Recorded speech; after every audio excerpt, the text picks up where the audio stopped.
Namaskar, welcome to all ER125R channel. In this video we are discussing GAIL documents verification कितने phases में होता है, क्या प्रोसेस होती है, टोटल जितना भी एक्सपीरियंस है मैं इस वीडियो में आपको शेयर करने वाला हूँ। मेरा जो लोकेशन था for the documents verification is GAIL institute Noida में था एंड 28 को मेरा डॉक्यूमेंट्स वेरिफिकेशन हुआ है एंड 29 को जो ग्रुप डिस्कशन और इंटरव्यू हुआ है। So in this video we are covered the documents verification. After that second video में जो मेरा ग्रुप डिस्कशन और इंटरव्यू किस टाइप से और कौन से क्वेश्चंस पूछे गए वो हम डिस्कस करेंगे। इन दिस वीडियो हमें कौन से डॉक्यूमेंट्स लेकर जाने चाहिए, कौन से डॉक्यूमेंट्स रिक्वायर्ड है, कौन से डॉक्यूमेंट्स रिक्वायर्ड नहीं है, ओरिजिनल चाहिए नहीं चाहिए, सेल्फ अटैच्ड होना चाहिए नहीं होना चाहिए, टोटली हम इसमें कवर करने वाले हैं। ये जो एनेक्स्चर 1 है ये आपको कॉल लेटर के एंड में ही मिल जाता है, जो 2 पेज होगा। ये टाइम टू टाइम अपडेटेड होते रहता है, तो प्लीज़ मेक श्योर करिए कि ये जो नीचे का है आप ओवरव्यू एक बार रीड आउट कर ले। इसमें जो पहला पॉइंट है वो है एप्लीकेशन फॉर द एम्प्लॉयमेंट। सो ये एक बेसिकली एम्प्टी फॉर्म होता है जिसे आपको पेन से फिलअप करना है।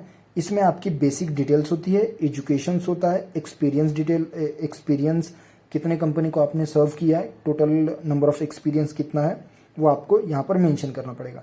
इसमें एक फ़ोटो भी अटैच करनी होती है। जो फ़ोटो है वो ट्राई करिएगा कि जो आपने एप्लीकेशन के वक्त दी थी वही वाली फ़ोटो होनी चाहिए। इफ़ इनकेस अगर नहीं है तो आप दूसरी भी स्टिक कर सकते हो, but try to your best कि आप वही वाली फ़ोटो यहाँ पर अटैच करें।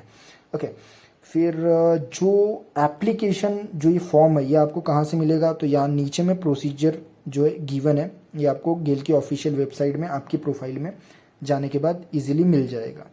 जो सेकंड है वो है प्रिंट आउट एप्लीकेशन। आपने ऑनलाइन किया होगा, उस वक्त जो एप्लीकेशन जनरेट हुआ होगा वही एप्लीकेशन की प्रिंट आउट आपको जितने भी 15 या फिर 16 पेज आई थिंक सो होते हैं, तो आपको सारा का सारा लेकर जाना पड़ता है। ये आपके अगर उस टाइम पे आपने डाउनलोड नहीं की है तो ये आपको बेसिकली ऑफिशियल वेबसाइट पे आपकी प्रोफाइल में मिल जाएगा जितना भी आपने अप्लाई किया हुआ है। Third point is related to date of birth. In this documents you can use the Aadhaar card, voter ID, driving licence ETC, जिसपे आपका clearly date of birth mention होना चाहिए। इसमें आप रिजल्ट भी यूज कर सकते हो as a date of birth proof के लिए। जो 10th 12th की मार्कशीट होती है उसके ऊपर आपका डेट ऑफ बर्थ मेंशन होता है। CBSE स्टेट दोनों के लिए अलग अलग होती है। CBSE में केवल एक ही मिलेगा आपको, डायरेक्ट डिप्लोमा मिलेगा 10th और 12th का, बट स्टेट बोर्ड में आपको 10th का डिप्लोमा प्लस रिजल्ट भी मिलता है, 12th में आपको डिप्लोमा प्लस रिजल्ट भी मिलता है। तो बेसिकली ये CBSE वाले थोड़ा सा ध्यान रखें, वहाँ पर ये भी हमको क्वेरी आई थी, सो उनको एक्सप्लेन करके देना पड़ता है कि CBSE है या फिर स्टेट बोर्ड है। यहाँ पर जितने भी डॉक्यूमेंट्स मेंशन किए हुए हैं मेक श्योर करिए कि आप इसके 2 कॉपी एटलीस्ट बनाकर लेकर जाए। एक आपको वहाँ सबमिट करनी होगी, एक बैकअप में रखिए। उसके अलावा जो आपके ओरिजिनल डॉक्यूमेंट्स है वो भी साथ में ले जाने का ट्राई करें, क्योंकि यहाँ पर लिखा हुआ तो नहीं है बट वहाँ पर कभी कभी ओरिजिनल डॉक्यूमेंट्स भी मांग लेते हैं। तो ऐसा ना हो कि वहाँ जाने के बाद आपको फिर रिग्रेट हो कि मैंने ओरिजिनल डॉक्यूमेंट्स लाया नहीं। तो बैकअप के लिए वो भी रेडी रखिए। आपको जितने भी डॉक्यूमेंट्स यहाँ पर देने हैं इन फॉर्म ऑफ जेरोक्स देने हैं, कोई भी ओरिजिनल डॉक्यूमेंट सबमिट नहीं करना है। जितना भी आप जेरोक्स दोगे उन सभी को सेल्फ अटैच करके ही देना है। इट्स अ कंपलसरी, क्योंकि विदाउट उसके वो लेते नहीं है। Moving to the next point which is caste related. जिन लोगों ने भी कास्ट या फिर रिजर्वेशन में अपना फॉर्म फिलअप किया हुआ है, SC NT OBC, जिन लोगों ने भी भरा हुआ है उन सभी को कंपलसरी है ये डॉक्यूमेंट्स, क्योंकि आपको वहाँ पर कास्ट सर्टिफिकेट जो है जेरोक्स भी सबमिट करना है। उसके अलावा आपका जो कास्ट सर्टिफिकेट है वहाँ पर वेरिफिकेशन भी होता है।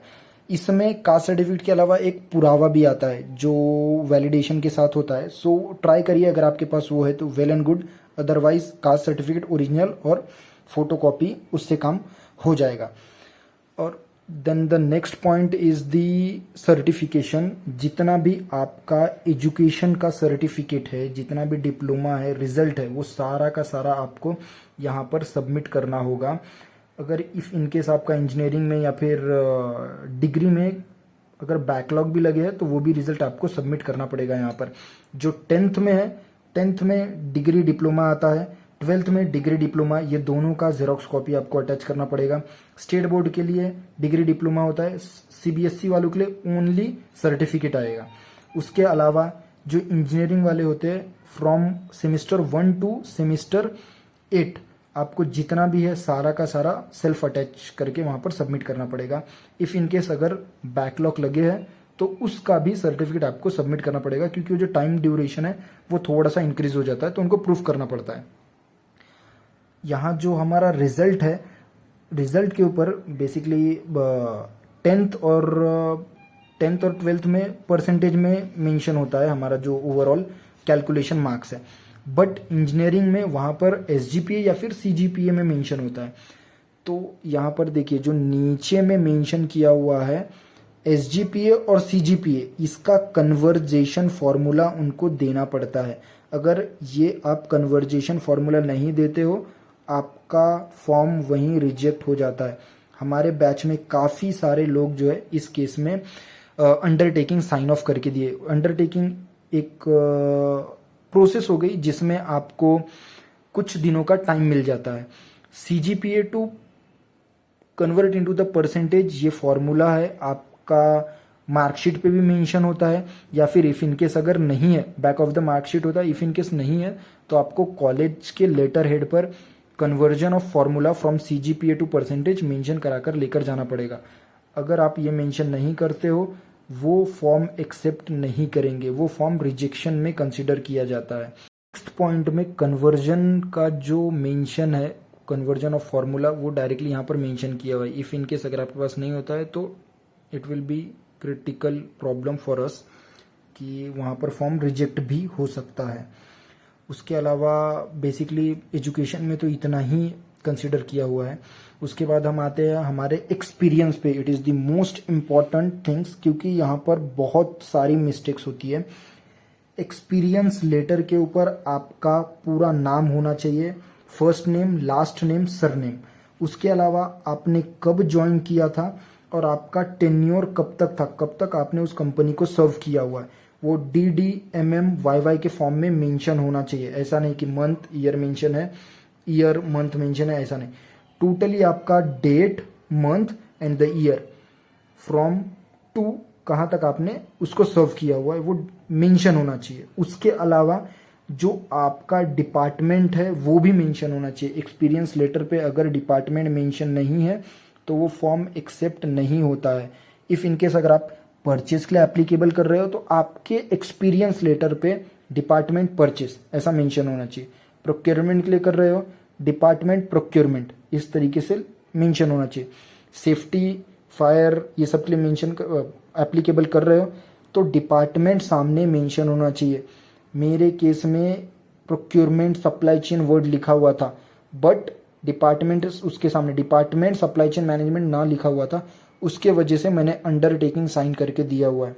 सो प्लीज़ मेक श्योर करिए कि डिपार्टमेंट सप्लाई चेन प्रोक्योरमेंट जो भी डिपार्टमेंट है वो लिखा हुआ होना चाहिए क्लियरली वर्ड में। Next move to the past employment. जितना भी आपका टोटल वर्क एक्सपीरियंस है प्रोफेशनली, वो सारा का सारा एक्सपीरियंस लेटर आपके पास होना चाहिए। 3 कंपनी आपने चेंज किए, 4 कंपनी चेंज किए, जितने भी कंपनी आपने चेंज किए उन सभी का एक्सपीरियंस लेटर होना चाहिए। 3 चीज़ें उसके ऊपर मेंशन होनी चाहिए, आपका पूरा नाम, डेट, कहाँ से कहाँ तक आपने उसको सर्व किया हुआ है, और डिपार्टमेंट का नाम। उसके अलावा उस पर्टिकुलर कंपनी की सैलरी स्लिप होनी चाहिए, लेटेस्ट वाली। अगर आपने कंपनी उस टाइम तक छोड़ दी है तो लेटेस्ट वाली ट्राई करिएगा कि आपके पास पूरा ही सैलरी स्लिप हो, क्योंकि वहाँ पर सैलरी स्लिप वो लोग बीच का भी उनके मर्जी के हिसाब से वो लोग मांग रहे थे, बट यहाँ पर जो मेंशन किया हुआ है लेटेस्ट वाली सैलरी स्लिप है, तो try to do your best कि आप सैलरी स्लिप लेटेस्ट वाली लेकर जाए।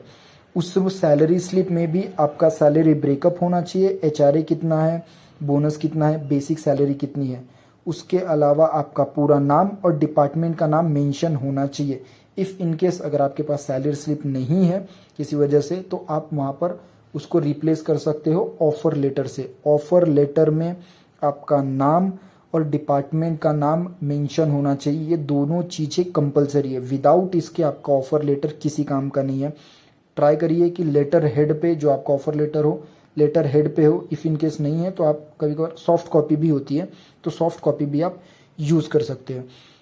Next point is current employ. जिस कंपनी में भी आप सर्व कर रहे हो उस कंपनी का आपको आई कार्ड लेकर जाना पड़ेगा।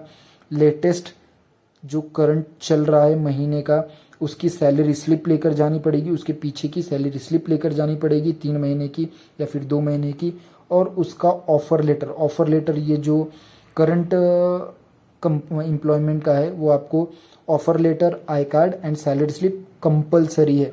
विदाउट इसके वो एक्सेप्ट नहीं करते हैं। या फिर अगर आपके पास नहीं है तो कुछ पर्टिकुलर समय देते हैं, मतलब अगर आपका मॉर्निंग में डॉक्यूमेंट्स वेरिफिकेशन होता है तो इवनिंग तक का आपको टाइम दिया जाता है कि अगर आपके पास नहीं है तो अरेंज कर लो आपके एचआर से या फिर कहीं से, जो भी आप जुगाड़ लगा सकते हो वहाँ से आप लोग इजीली अरेंज कर सकते हो। अगर नहीं होता है तो फिर अंडरटेकिंग साइन करके लेते हैं, वो डायरेक्टली किसी को भी रिजेक्ट नहीं करते। पैनल सपोर्टिव है, बट छोटी छोटी चीज़ों पे आर्ग्यू वहाँ पर ऑब्जेक्शन होते हैं। आपकी कंपनी अगर प्राइवेट है तो उसके अंदर एडिशनल 2 रिक्वायरमेंट डॉक्यूमेंट्स हो जाते हैं, जिसमें आपको प्रूफ करना पड़ेगा कि जो आपकी कंपनी है उसका जो टर्नओवर है 250 करोड़ प्लस है ओवरऑल टर्नओवर, या फिर आपको ये प्रूफ करना पड़ेगा कि उस कंपनी में मिनिमम 500 रेगुलर पीपल्स जो है वर्किंग करते हैं जो परमानेंट है उस कंपनी में। ये जो दोनों चीज़ें हैं ये आपको मिलेगी on the behalf of the company of AFS. Annual financial statement जो एट द एंड ऑफ जो भी रिस्पेक्टेड कंपनी होती है उसका साइन ऑफ होता है, सभी इसका अलग अलग होता है। अगर कोई लिस्टेड कंपनी है तो लिस्टेड कंपनी के लिए आपको एनएससी बीएससी की आप साइड पे जाके उसका स्क्रीनशॉट भी दे दोगे तो भी काम हो जाएगा। इफ़ इन केस अगर आपकी कंपनी लिस्टेड भी नहीं है तो उस केस में आपको एनुअल फाइनेंशियल स्टेटमेंट का अरेंजमेंट करना पड़ेगा। ये जो annual finance statement normal time पे ये पब्लिकली होती है, क्योंकि जो लिस्टेड कंपनी है उसकी ऑलरेडी पब्लिक होती है। जो लिस्टेड कंपनी नहीं है उनकी ऑफिशियल वेबसाइट पे मिल जाएगा। इफ़ इन केस अगर उसकी ऑफिशियल वेबसाइट पे अवेलेबल नहीं है तो आपको उस कंपनी के एचआर से या फिर फाइनेंस डिपार्टमेंट से कांटेक्ट करके उसको आपको लेना पड़ेगा। ये हो गया जो टर्नओवर है वो 250 करोड़ के प्लस होना चाहिए प्राइवेट कंपनी है तो। दूसरा केस है जो 500 एम्प्लॉय जो है वो रेगुलरली वर्किंग में होने चाहिए उस कंपनी में। ये आपको एनुअल फाइनेंशियल रिपोर्ट में मिल जाएगा।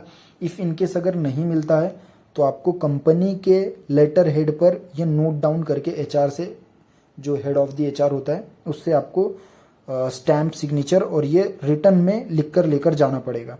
और जो एएफएस है एनुअल फाइनेंशियल रिपोर्ट बहुत बड़ी होती है, तो इसमें आप balance sheet, profit and loss, cash flow, अगर ये 3 पेजेस आप ले लेते हो तो 3 पेजेस में आपका बेसिक जो मोटा मोटा काम है वो हो जाता है, क्योंकि टर्नओवर जो है उसके ऊपर ही मेंशन होता है। तो ये तो रिलेटेड हो गया प्राइवेट कंपनी जो है, जो प्राइवेट ऑर्गेनाइजेशन हो गए like Tata Motors, Mahindra and Mahindra, Skoda, ये सभी कंपनियों का आपको एएफएस एनएससी पे मिल जाएगा या फिर एएफएस भी इजीली अवेलेबल होता है। जो रिलेट करते हैं गवर्नमेंट से, पीएसयू से, तो उनको एक ये सब चीज़ें तो नहीं होती उनके लिए एनओसी होता है। ये जो एनओसी है उनकी कंपनी के थ्रू दिया जाता है, वो एनओसी उनको कंपलसरी है। इफ़ इनकेस अगर नहीं है तो उनको डायरेक्टली रिजेक्ट कर दिया जाएगा। NOC is compulsory for all the government officers. In this PDF उन्होंने मेंशन भी कर रखा है, देखिए 250 करोड़ से अबव होना चाहिए या फिर उसके अबव, यानी कि 500 जो पीपल्स है रेगुलरली एम्प्लॉय होना चाहिए। अगर ये क्राइटेरिया, ये दोनों में से कोई क्राइटेरिया नहीं बैठता है तो आप इस पोस्ट के लिए एलिजिबल ही नहीं हो, वो डायरेक्टली आपका फॉर्म रिजेक्ट कर सकते हैं। आपको इस केस में अंडरटेकिंग भी नहीं मिलेगी या फिर कुछ दिनों का टाइम भी नहीं मिलेगा, क्योंकि बेसिकली ये प्राइवेट कंपनियों को एक मतलब प्राइवेट कंपनी को रिप्रेजेंट करने का एक एलिजिबिलिटी क्राइटेरिया है प्राइवेट कंपनियों के लिए। इसके बगैर ये 2 चीज़ नहीं है तो आप एलिजिबल इस फॉर्म के लिए हो ही नहीं सकते हैं। उसके अलावा आपको एट द एंड में 2 कॉल लेटर जो है, कॉल लेटर की 2 कॉपी लेकर जाइए। एक आपको वहाँ पर सबमिट करनी पड़ती है जो आपका पूरा बंच होता है, एक जो ऊपर से लेकर नीचे तक हमने अभी तक डिस्कस किया हुआ है उसका। उसके अलावा एक कॉल लेटर आपको लगेगा टीए फॉर्म सबमिट करने के लिए। ये जो टीए फॉर्म है ये सभी के लिए एप्लीकेबल है, कोई रिजर्वेशन हो या ना हो, उसके पहले ये जो हमारे वैलिड आईडी प्रूफ है, जिसमें हमारा वोटर आईडी हो गया, आधार कार्ड हो गया, इनमें ड्राइविंग लाइसेंस हो गया, इनमें से आप कोई भी डॉक्यूमेंट्स लेकर जा सकते हो। सारे डॉक्यूमेंट्स ले जाने की ज़रूरत नहीं है, इसमें से एक ओरिजिनल ले लो और एक जेरोक्स कॉपी ले लो। एट द एंड में जो है हमारा टीए का फॉर्मेलिटी दिया हुआ है, टीए का फॉर्म किस तरीके से फिलअप करेंगे उसके बारे में बताया हुआ है। So first point is for the TA form, जो भी बंदा या फिर जो भी कैंडिडेट होगा, अगर डॉक्यूमेंट्स वेरिफिकेशन सक्सेसफुली क्वालिफाई करता है तभी वो एलिजिबल है टीए फॉर्म के लिए, अदरवाइज वो एलिजिबल नहीं है टीए फॉर्म के लिए। टीए फॉर्म में आपको कॉल लेटर का फर्स्ट पेज लगेगा, उसका प्रिंट आउट आपको लेकर जाना पड़ेगा। दोनों जो टिकट है आने जाने की, अगर आप फ्लाइट से जाते हो, ट्रैवल से जाते हो, ट्रेन से जाते हो, तो टिकट जो है ओरिजिनल टिकट आपको वहाँ पर देनी पड़ती है जाने की।